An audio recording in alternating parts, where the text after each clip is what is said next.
Let's move on to Grok4 spicy mode. Mm, you know, I'm not going to reiterate everything I have in the past. If you want to look up my thoughts and views on AI and its use for adult content, not safe for work content, there are plenty of videos I've put out there on this. I'm just going to go ahead and repeat that it is not good for anyone involved. It amplifies a major problem that we are already facing. And this isn't just, well, yeah, Christopher, you're just saying that because you're a Christian. And so you've got conservative views when it comes to this kind of stuff. That may be true. That doesn't defeat the fact that there is real data showing the negative impact adult content is having on society as a whole. That does not negate the fact that the way AI is made and produced, it is going to negatively impact more people. The idea that, oh, well, doesn't this just help people not be exploited anymore? Isn't this a net positive? No. If you think that, you don't understand how AI works and what it's actually doing and how it's affecting the overall demand, how more people have to be involved in this, how it's actually expanding these other things. So no, it's not. And like I said, I'm not going to sit. This would be a 4-hour podcast. I've been on many podcasts to talk about why this is not just a conservatives don't see the benefit of AI not safe for work adult content. No, it's not that at all. This is not good. And it is already being quantitatively proven that this is not good for society. This is a net loss. Adding AI to a net loss, okay? Because internet adult content and media compounded with social media and all this other stuff was already a cancer on society. It already was. And like I said, you can argue with me till the cows come home. You're not going to be able to support it with data. You will not be able to support it with data that this is a positive. You can go find some fringe research report. You can use your anecdotal stories of, what it's saved my marriage. It's like the data says otherwise. So you won't be able to demonstrate. And I've asked people many times, prove it. If you don't agree with me, show me the data that shows this is actually having a positive impact. I have plenty of non-Christian friends who completely agree with me on this and are like, yeah, this is a cancer on society. It is destroying relationships. It is making women even more exploited than they've ever been. Like, this is bad all around. Okay, so you don't have to adhere to my worldview to see it this way. The data is conclusive. AI amplifies the living snot out of everything it touches. So you're going to pour an amplifier on cancer. That is what is happening when you say, hey, we've added this spicy mode to Grok4. So first of all, don't even go there. Okay, 34 million things generated in like the first day. I mean, good grief. And I understand why XAI went there. They knew they'd be able to make a ton of money and go, hey, everybody's going to pay $30 a month for a subscription to this. If we add this little, avatar and the ability to generate video and image content on demand, duh. But do you think they did that for your good, for your enjoyment? Like, maybe for your enjoyment, but why? So that they could take your money. They don't care if they're going to destroy you from the inside. Like, this is not a good thing. Okay, it's not a good thing. It is going to be a net negative. And I think Grok4's spicy mode is just, again, it's another window into what's ahead, and that there's a ton of money to be made in it. People still believe that this is a safer alternative. It's like when the tobacco companies come out with, the lower nicotine cigarette. Like, you're like, really? Like, no way. Oh, we came out with diet soda. It's packed with, artificial things that'll cause cancer. Like, it's not better. It's not safer. It's not doing anything for your good. And it's taking off like a wildfire, understandably, because it's feeding an appetite that will literally destroy you. And it's going to at a level like nothing before. I mean, there are countless examples of where this has gone sideways. So like I said, go ahead, argue with me. I am totally fine going head to head. And when people say, are there any things AI should not be used for? this is one where I go, yeah, this is just a straight up don't. There's no benefit coming from this whatsoever. This is a net negative on society. Now, for those of you who listen who may be going, okay, yeah, but maybe I agree with you, so I won't use it, but like what do I need to, like, what impact does this have to have on me? Well, I think one, as leaders, as parents, as things like this, you need to be more aware.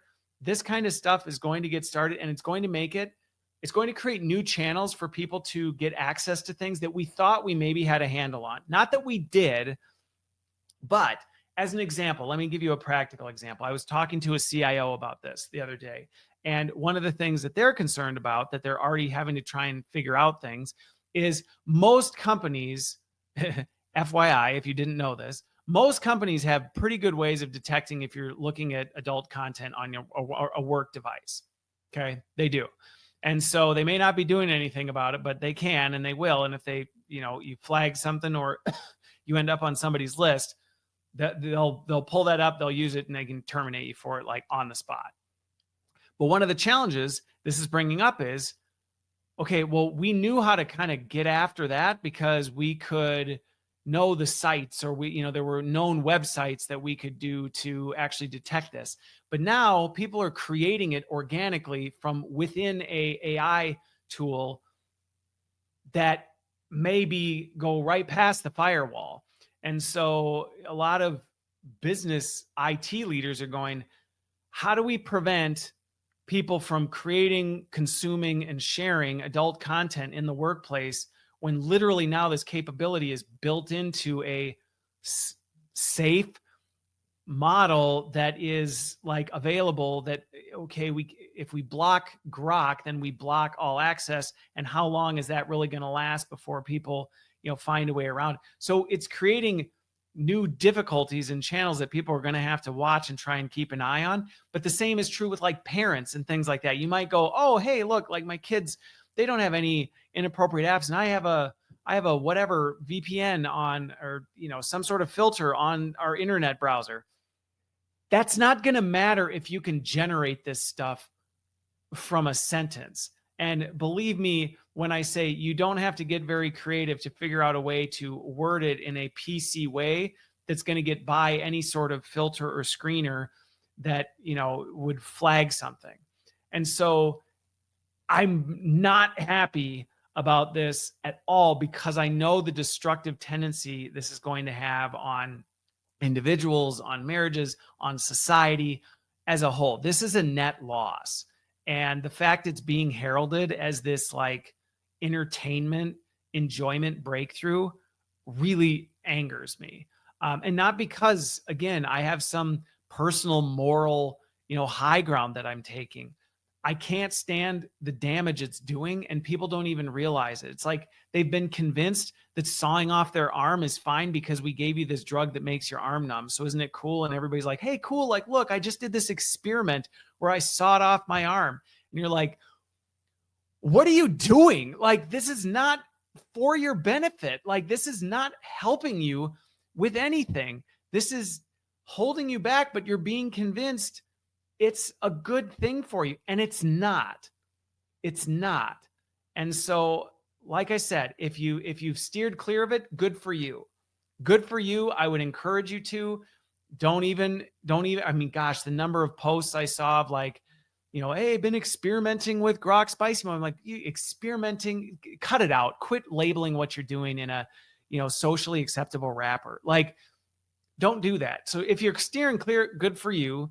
I would say if you're steering clear, like, don't avoid conversations about this, because the rise of AI addiction to adult content, to AI content, to building AI sexual relationships, or relationships of a sexual nature, is rising. The rise in robotics. I mean, this is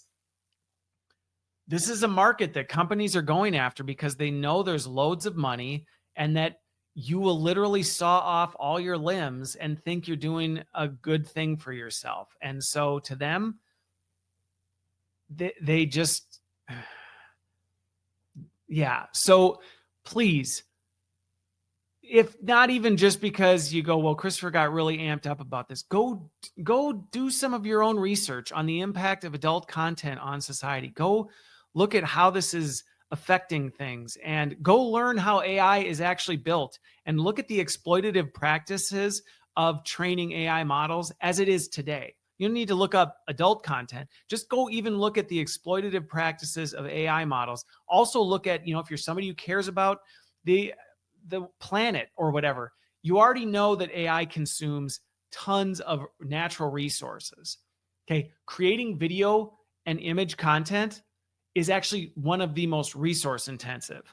So even if you want to take it from the lens of like, whoa, if everybody's spending countless hours generating a bunch of adult content just to fuel their, addiction, I mean, even that, like, there's not a use case that I have heard from anybody where they go, "Yeah, I actually think this is a really good thing." Or if they do, it's just an anecdotal story to address the fact that either they don't know enough to understand the risks, or they actually are addicted to this kind of stuff and just want to feel better about it. Those are the only two arguments that I've seen presented for this stuff.